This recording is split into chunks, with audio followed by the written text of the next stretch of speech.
नमस्कार। आज हम जिस विषय पर चर्चा करने जा रहे हैं वह है वाक्य। वाक्य क्या होते हैं? अपने मन के भावों और विचारों को प्रकट करने के लिए जो व्यवस्थित पद समूह होता है उसे हम वाक्य कहते हैं। जैसे मैं कल आगरा जा रहा हूँ, यह क्या हुआ? यह हुआ एक वाक्य। अब इसी वाक्य को अगर हम पद समूह में ना लें, व्यवस्थित क्रम में ना लें, तो हम ऐसे बोल सकते हैं, मैं हूँ, रहा, जा, आगरा। शब्द सारे वही हैं पर व्यवस्थित नहीं है, इसलिए ये वाक्य नहीं हुआ। कहने वाला सुनने वाले को अपनी बात नहीं समझा पाएगा। लेकिन जब हम कहेंगे कि मैं कल आगरा जा रहा हूँ, तो वाक्य समझ में आ जाता है कि कल आगरा जाने की बात हो रही है। इसका मतलब क्या हुआ? इसका मतलब ये हुआ कि वाक्य में 3 चीज़ें होती हैं, एक आकांक्षा, एक योग्यता और एक क्रमबद्धता। वाक्य में 2 चीज़ें मुख्य होती हैं इसके साथ साथ, जिसे हम वाक्य के अंगों के नाम से जानते हैं। वो है उद्देश्य और विधेय। वाक्य में जिसके बारे में कहा जाए वह होता है उद्देश्य, और जो कुछ भी कहा जाए वह होता है विधेय। तो उद्देश्य क्या? कि जिसके बारे में कहा जा रहा है उद्देश्य है, और जो भी कहा जा रहा है वह विधेय है।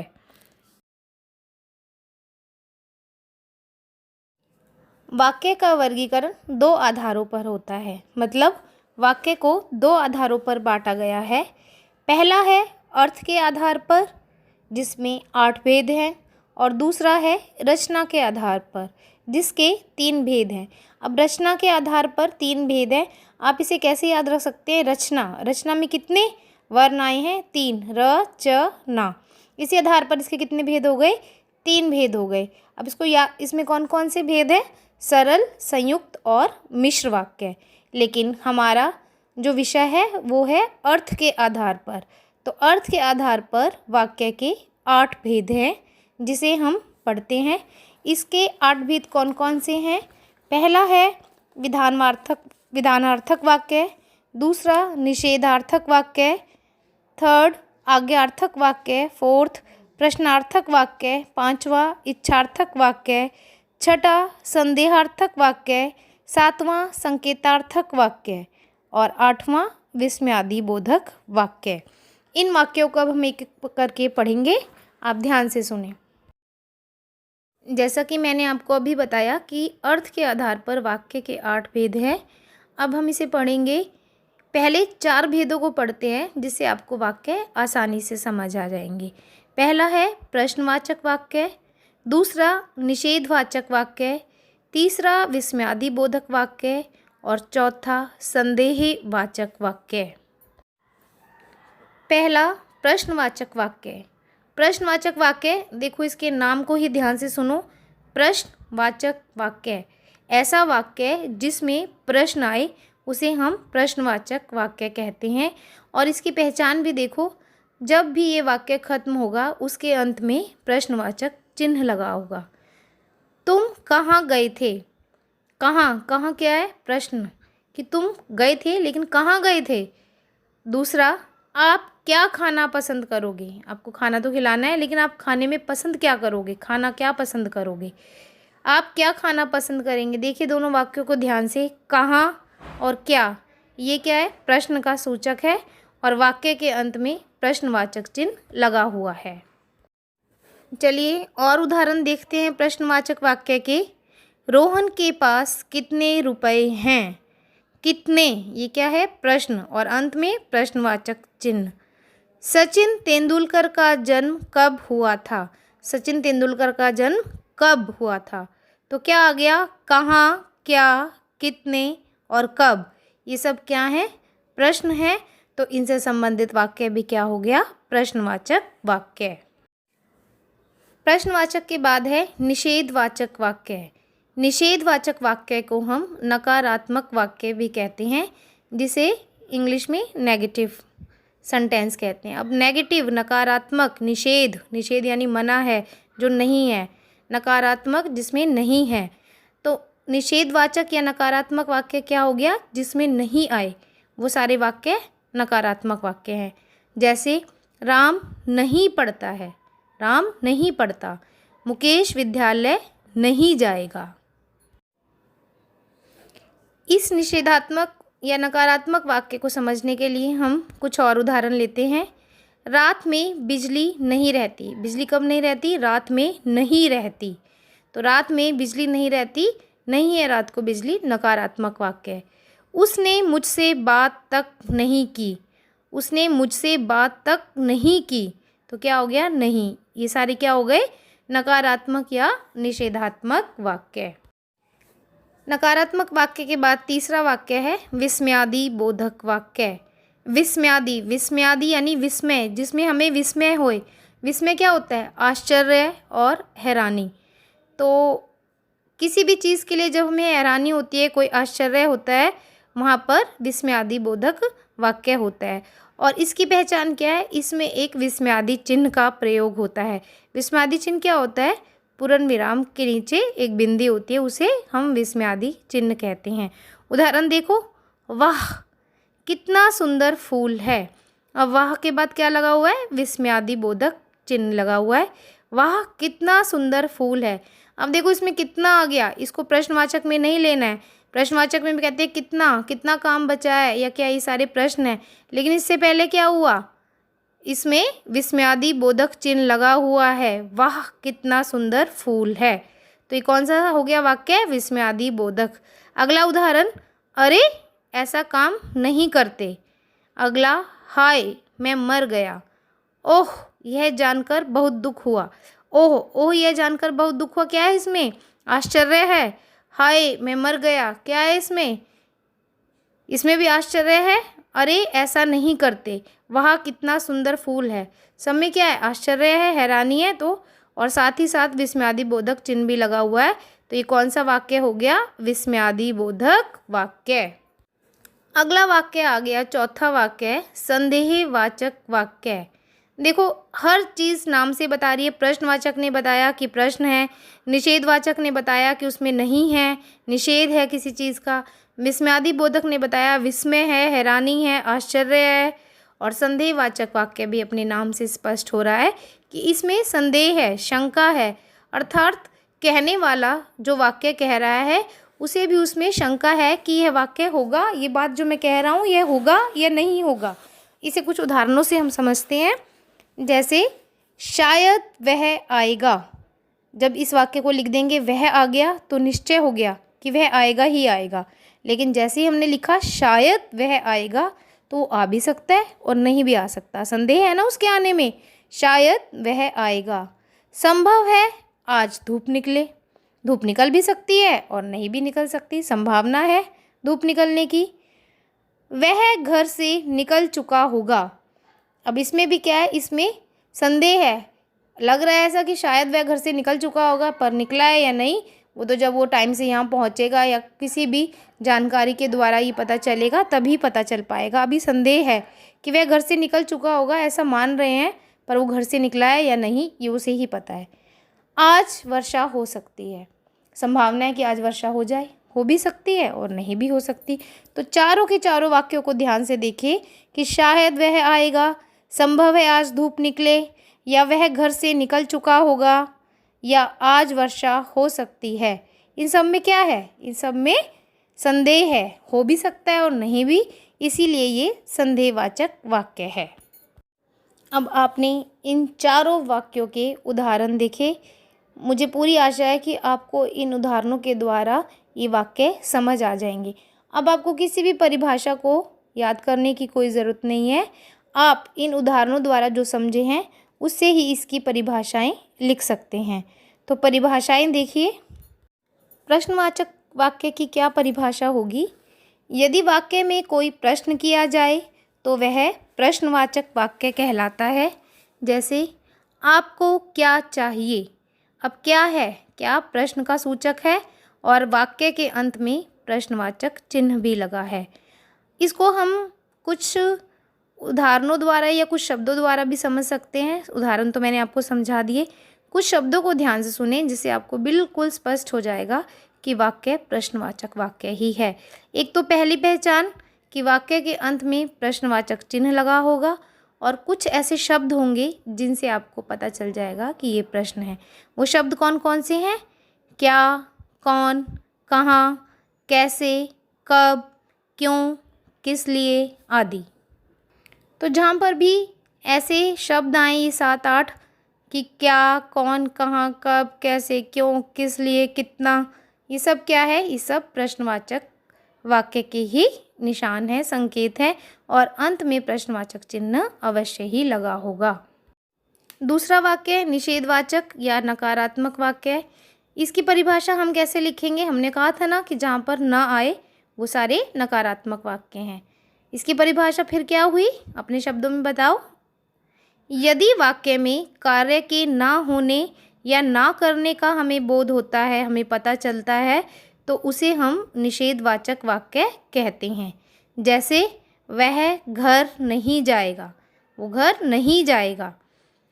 तो ना, नहीं, मत आदि ये शब्द जिसमें भी हों, नहीं जिसमें भी आए, ना का मतलब भी नहीं है, मत का मतलब भी नहीं है, वहाँ मत बैठो यानी कि वहाँ नहीं बैठो, तो ये सारा क्या है? निषेधवाचक वाक्य है। तीसरा वाक्य है विस्मयादि बोधक वाक्य। इसकी परिभाषा क्या हुई? जहाँ पर विस्मय है, हमें विस्मय हैरानी है, और भी कुछ हो सकता है, कितना सुंदर फूल है या कुछ भी, कोई घृणा है, कोई खुशी है। तो विस्मयादि बोधक की वाक्य की क्या परिभाषा हुई? यदि वाक्य में विस्मय यानी हैरानी, शोक माने दुख, हर्ष प्रसन्नता, घृणा किसी से नफरत, घिन खुशी आदि का भाव अभिव्यक्त हो, तो उसे हम विस्मयादि बोधक वाक्य कहते हैं। जैसे छी तुम कितने गंदे हो, तो क्या है? घृणा का भाव है। या वह कितना सुंदर फूल खिला है, कैसी है? हर्ष की बात है। ये कौन सा वाक्य हो गया फिर? विस्मयादि बोधक वाक्य, जहाँ पर हैरानी हो। हैरानी किसी भी चीज़ से हो सकती है, किसी दुख से हैरानी, किसी खुशी से, घृणा से, जिससे भी हैरानी हो, वो सारा विस्मयादि बोधक वाक्य के अंतर्गत ही आएगा। अगला चौथा वाक्य है संदेहवाचक वाक्य, जिसमें संदेह हो, शक हो, वो क्या हो गया? संदेहवाचक वाक्य हो गया। तो संदेहवाचक वाक्य की क्या परिभाषा हुई? जिस वाक्य में संदेह हो, कोई शक हो कि हाँ ये हो भी सकता है, या संभावना हो कि ऐसा हो भी सकता है, नहीं हो, वो सारे वाक्य संदेहवाचक वाक्य कहलाते हैं। जैसे अब तक वह सो गया होगा, तो क्या संदेह है कि वो सो भी चुका हो सकता है या नहीं भी। तो उसने कहा अब तक वह सो गया होगा, तो ये भी उसमें संदेह है, ऐसी संभावना है कि वो सो चुका होगा या सो सकता है, पक्का नहीं पता, बिल्कुल क्लियर निश्चित कुछ भी नहीं है कि वो सोया होगा या नहीं सोया होगा। तो ऐसे वाक्य जिनमें संभावना हो, जिसमें कोई भी संदेह हो, वो वाक्य कौन सा हो गया? संदेहवाचक वाक्य। अर्थ के आधार पर वाक्य के 8 भेद हैं, जिनमें से 4 की हमने चर्चा कर ली है। अब शेष 4 वाक्यों को पढ़ते हैं। 5वां वाक्य है इच्छावाचक वाक्य। मैंने ये वाक्य आपको इसलिए इस ढंग से कराए कि जो आसान है आपको समझ आ जाए, जिससे आपको वाक्य को समझने में कोई भी देर ना लगे। तो इच्छावाचक वाक्य, अब इच्छावाचक वाक्य से आप क्या समझे? जिस वाक्य में इच्छा झलकती हो वो इच्छावाचक वाक्य है। जैसे उदाहरण देखिए, आपकी यात्रा मंगलमय हो। कोई यात्रा पर जा रहा है तो हमने शुभकामना दी कि आपकी यात्रा मंगलमय हो, ये हमारी इच्छा है कि आपकी यात्रा मंगलमय हो। दूसरा, ईश्वर तुम्हें दीर्घायु दे, कि हमारी ऐसी अभिलाषा है कि ईश्वर तुम्हारी आयु को दीर्घ करे, बड़ा करे। तीसरा, भगवान करे तुम ही जीतो। अब भगवान से ये प्रार्थना की गई है, ये इच्छा की गई है कि तुम ही जीतो, ऐसी हमारी इच्छा है कि ईश्वर तुम्हें दीर्घायु दे, भगवान करे तुम ही जीतो, या आपकी यात्रा मंगलमय हो। तो क्या हो गया? ये सारे वाक्य इच्छावाचक वाक्य हो गए। छठा देखो, संकेतवाचक वाक्य। संकेतवाचक वाक्य, आपको किसी भी वाक्य को समझने में कोई भी देर नहीं लगेगी, क्योंकि सभी वाक्य अपने नाम से ही आपको स्पष्ट कर रहे हैं कि कौन सा वाक्य है। संकेतवाचक यानी इसमें कोई संकेत, कोई इशारा दिया गया है, उसे संकेतवाचक वाक्य कहते हैं। जिसमें कोई भी इशारा दिया हो, कोई भी संकेत दिया हो, कौन सा वाक्य कहलाएगा? संकेतवाचक वाक्य। इस वाक्य का दूसरा नाम है शर्त बोधक वाक्य, यानी इस वाक्य में संकेत के साथ साथ कोई शर्त भी होती है। उस शर्त के द्वारा ही वाक्य पूरा होता है और उस शर्त के द्वारा ही वाक्य में संकेत दिया जाता है। तो यदि आपको कभी भी एग्ज़ाम में आ जाए कि शर्त बोधक वाक्य क्या होते हैं, तो संकेतवाचक वाक्य ही शर्त बोधक वाक्य होते हैं।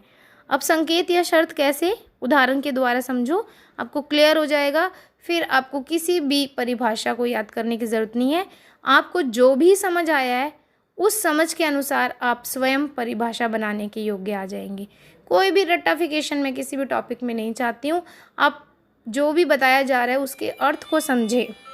अब संकेत या शर्त कैसे समझोगे आप, वाक्य सुनिए। उदाहरण, यदि तुम बुलाते तो मैं ज़रूर आता। अब इसमें दो बातें हुई हैं, एक बुलाने की और दूसरी आने की, कि यदि तुम बुलाते तो मैं ज़रूर आता। वो आता कब, जब वो बुलाता। तो क्या शर्त थी उसके आने की, अगर वो बुलाता तो वो आता। ये शर्त हो गई ना दोनों वाक्यों में, बुलाने की और आने की, कि यदि तुम बुलाते तो मैं ज़रूर आता। क्लियर, कि उसने शर्त क्या रखी कि मैं तभी तो आता जब तुम मुझे बुलाते। दूसरा, यदि वर्षा होगी तो फसल अच्छी होगी। इसमें भी संकेत है, फसल कब अच्छी होगी, जब वर्षा होगी। वर्षा के होने के पश्चात ही फसल जो है वो अच्छी होगी ना। तो इसलिए क्या है, यदि वर्षा होगी तो फसल अच्छी होगी। तीसरा, जब धूप निकलेगी तब कपड़े धोएंगे। कपड़े कब धोएंगे, जब धूप निकलेगी। सभी वाक्यों में कोई ना कोई शर्त है या कोई ना कोई संकेत है। अब संकेत शर्त कैसे समझोगे आप, कि जब धूप निकलेगी तभी कपड़े धोएंगे। और संकेत कैसे समझोगे कि कपड़े कब धोएंगे वो, जब धूप निकलेगी। अगला देखो, आप होते तो इतनी परेशानी नहीं उठानी पड़ती। तो मतलब संकेत क्या दिया कि जो परेशानी हमने उठाई है, यदि आप होते तो ऐसी परेशानी नहीं उठानी पड़ती। तो क्या हो गई ये हो गया संकेतवाचक वाक्य। अब इनकी परिभाषाएं देख लेते हैं। परिभाषा क्या बनती है, जैसे हमने उदाहरण समझे उनके अनुसार परिभाषा क्या बनेगी इनकी। हमने दो वाक्य पढ़े, इच्छावाचक वाक्य और संकेतवाचक या शर्त बोधक वाक्य। तो इच्छावाचक वाक्य की परिभाषा क्या हो गई, यदि वाक्य में इच्छा, आशा या शुभ कामना आदि अभिव्यक्त हो तो उसे इच्छावाचक वाक्य कहते हैं। इसमें वो अपनी इच्छा, अपनी आशा या अपनी शुभकामना व्यक्त करता है। उदाहरण देखो, जैसे जा तुझे नर्क में भी जगह ना मिले। अब देखो इसमें ना आ गया तो इसलिए ये निषेधात्मक वाक्य नहीं होगा। उसने कहा जा तुझे नर्क में भी जगह ना मिले, उसने अपनी इच्छा जताई है कि उसे नर्क में भी जगह ना मिले। तो नर्क में जगह ना मिले तो कहाँ मिले, स्वर्ग में जगह मिले। ठीक है ना, निषेध कहते हुए उसने अपनी इच्छा बता दी है। तो ये कौन सा वाक्य हो गया, इच्छावाचक हो गया, कि जाओ तुम्हें स्वर्ग में जगह मिले। अगला देखिए, संकेतवाचक या शर्तबोधक वाक्य है। इसकी परिभाषा क्या बनी, यदि वाक्य में एक क्रिया का होना दूसरे पर निर्भर करे तो संकेतवाचक या शर्तबोधक वाक्य होता है। जो एक क्रिया है वो दूसरे पर निर्भर है ना, डिपेंड है। उसने क्या कहा, यदि तुम बुलाते तो मैं ज़रूर आता। उसका आना किस पे डिपेंड है, किस पे निर्भर है, एक क्रिया किस दूसरी पर निर्भर है कि उसके बुलाने पर वो आता। तो जैसे यदि चुनाव निष्पक्ष हुआ तो नरेश बाबू ही जीतेंगे, कि मतलब अगर चुनाव में कोई भी घोटाला नहीं हुआ, कोई भी पक्षपात नहीं हुआ, वो निष्पक्ष हुआ तो कौन जीतेगा, नरेश बाबू ही जीतेंगे। संकेत दे दिया नरेश बाबू ही जीतेंगे, लेकिन कब, जब चुनाव निष्पक्ष होगा। यही शर्त है ना उसके जीतने में। तो ये कौन सा वाक्य हो गया, संकेतवाचक या शर्तबोधक वाक्य। अगला वाक्य देखिए, सातवां वाक्य आज्ञावाचक वाक्य। आज्ञावाचक वाक्य, तुम यह पाठ पढ़ो। सातवां वाक्य देखिए, आज्ञावाचक वाक्य। कुछ उदाहरण द्वारा ही मैं समझाऊंगी इस वाक्य को भी आपको। जैसे तुम यह पाठ पढ़ो, तो क्या है, इसमें आज्ञा दी गई है कि तुम यह पाठ पढ़ो। आप बैठ जाओ, कहाँ बैठ जाओ, कौन बैठ जाए, आप बैठ जाओ। अगला वाक्य देखिए, कृपया खड़े हो जाइए।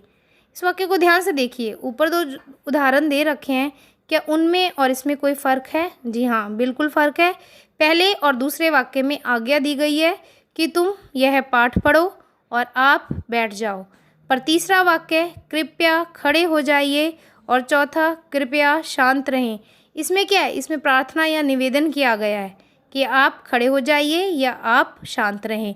तो इस उदाहरण से हमें क्या समझ आया कि या तो आज्ञा दी गई हो या कोई निवेदन या प्रार्थना की गई हो, वो क्या हो गया? आज्ञावाचक वाक्य।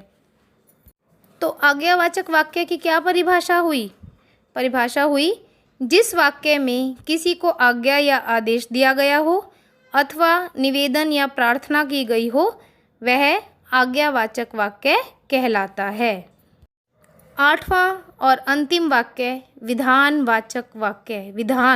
विधान यानी जो तरीका है, जो विधि है, उसी के अनुसार वाक्य है।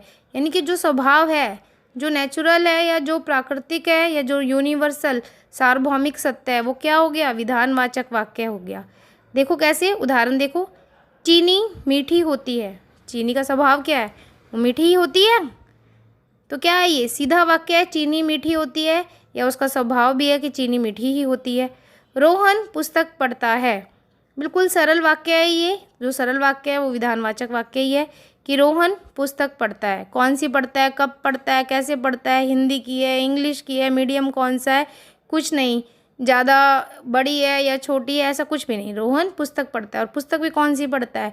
कोई कॉमिक्स पढ़ रहा है, कोई जोक्स की पढ़ रहा है, कुछ नहीं पता क्या पढ़ रहा है, बस रोहन पुस्तक पढ़ता है। बिल्कुल सरल वाक्य है। ये क्या हो गया? ये विधानवाचक। या सूर्य पूरब से उगता है। क्या है? यूनिवर्सल ट्रुथ है कि सूरज हमेशा पूरब से ही उगता है। जो इस तरह के वाक्य होते हैं वो कौन से वाक्य हो गए? विधानवाचक वाक्य।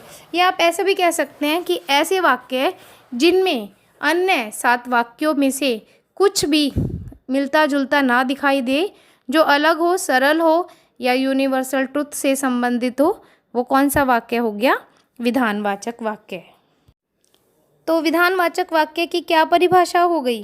विधानवाचक वाक्य की परिभाषा हो गई, यदि वाक्य में कार्य के होने अथवा करने का सामान्य कथन हो तो वो विधानवाचक वाक्य कहलाता है। वाक्य में कार्य के होने का सामान्य कथन हो।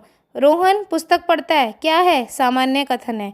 चीनी मीठी होती है, क्या है? सामान्य कथन है कि चीनी मीठी ही होती है, उसका स्वभाव है मीठा होना। और सूर्य पूरब से उगता है, क्या है? एक सार्वभौमिक सत्य है कि सूर्य पूरब से ही निकलता है। तो ऐसे वाक्य क्या हो गए? विधानवाचक वाक्य हो गए। जिन वाक्यों के उदाहरणों में अन्य 7 से कुछ भी मिलता जुलता ना हो, वो विधानवाचक वाक्य कहलाते हैं। मुझे आशा है कि आप सभी को ये वाक्य समझ आ गए होंगे। अब वाक्य को, जो भी वाक्य दिया गया है, उसे अगर हमें किसी और वाक्य में बदलना हो तो कैसे होगा? थोड़ा सा और सुनिए ध्यान से, तब आपको बिल्कुल क्लियर हो जाएगा कि वाक्य क्या होते हैं, उसका रूप परिवर्तन क्या से होता है। आपको वाक्य के भेद के साथ साथ प्रश्न ये भी आ सकता है कि इस वाक्य को इस वाक्य में बदलिए। तो अब देखेंगे अर्थ की दृष्टि से वाक्य परिवर्तन। वाक्य देखिए, मेघा रोटी बनाती है। सिंपल है, सरल वाक्य है। तो कौन सा वाक्य हो गया ये? विधानवाचक वाक्य। विधानवाचक वाक्य क्या हो गया? मेघा रोटी बनाती है। इसी एक वाक्य को अगर हमें और किसी और वाक्य में बदलना हो तो कैसे होगा? जैसे मान लो मेघा रोटी बनाती है, इस वाक्य को आपको दिया गया है आज्ञावाचक वाक्य में बदलिए। तो कैसे बनेगा? मेघा रोटी बनाओ। आज्ञा दे दी गई है, कुछ नहीं कहा गया कि आपने बनानी है कि नहीं बनानी है। मेघा रोटी बनाओ, ये क्या है? आज्ञा है। इसी वाक्य को अगर हम निषेधवाचक वाक्य में लिखेंगे तो कैसे लिखेंगे? मेघा रोटी नहीं बनाती है। नहीं आ गया ना? पहले में आज्ञा आ गई कि मेघा रोटी बनाओ, दूसरा मेघा रोटी नहीं बनाती है, निषेधवाचक या नकारात्मक। और अगर हमें विस्मयादिबोधक, कोई हैरानी, कोई हर्ष, खुशी, कुछ भी ऐसा दर्शाना हो, यानी विस्मयादिबोधक वाक्य में बरतना, उसको बदलना हो तो कैसे करेंगे? अरे, अरे लग जाएगा। अरे विस्मयादिबोधक चिन्ह, मेघा रोटी बनाती है। अब इसमें क्या है? हमें हैरानी है, अरे मेघा रोटी बनाती है, या खुशी भी हो सकती है, अरे मेघा रोटी बनाती है। क्लियर? अगला वाक्य देखिए, अंश पढ़ाई करते रहो। क्या है? इस वाक्य में आज्ञा दे दी गई है अंश को कि अंश पढ़ाई करते रहो। इसी वाक्य को अगर हमें प्रश्नवाचक में बदलना है तो कैसे बदलेंगे? क्या अंश पढ़ रहा है, क्या लग गया, और अंत में प्रश्नवाचक चिन्ह। अगर संदेहवाचक या हमें संदेह है कि ये होगा कि नहीं होगा तो कैसे लगेगा? शायद अंश पढ़ रहा होगा। हमें नहीं पता वो पढ़ रहा है कि नहीं पढ़ रहा है, शायद वो पढ़ भी सकता है और शायद वो नहीं भी पढ़ सकता है। इसमें संदेह है, संभावनाएं हो भी सकता है और नहीं भी हो सकता है कि शायद अंश पढ़ रहा होगा। और संकेतवाचक वाक्य कैसे होगा? अगर किसी में संकेतवाचक में बदलना होगा तो अगर अंश पढ़ रहा होता तो प्रथम आता। अब संकेत क्या है? पहली क्रिया दूसरी क्रिया पर निर्भर है कि अगर अंश पढ़ रहा होता तभी तो वो प्रथम आता, और शर्त भी क्या दे दी, वो प्रथम कब आता, कि अगर अंश पढ़ रहा होता तो वो प्रथम आता। तो क्या हो गया, एक ही वाक्य कैसे विभिन्न विभिन्न वाक्यों में कैसे बदलते हैं, इसको ही देख लो आप। मेघा रोटी बनाती है कैसे बदलेगा? आज्ञावाचक में मेघा रोटी बनाओ, निषेधवाचक में मेघा रोटी नहीं बनाती है, और विस्मयादि बोधक में अरे मेघा रोटी बनाती है। यही उदाहरण मैंने दोबारा समझाया। अगर आज्ञावाचक में है अंश पढ़ाई करते रहो, इसी को अगर हमें प्रश्नवाचक में बदलना है तो क्या अंश पढ़ रहा है? संदेहवाचक में बदलना है तो क्या आएगा? शायद अंश पढ़ रहा होगा। और संकेतवाचक में अगर बदलना है तो अगर अंश पढ़ रहा होता तो प्रथम आता। मुझे पूर्ण आशा है कि आपको ये वाक्य अवश्य ही समझ आए होंगे। धन्यवाद।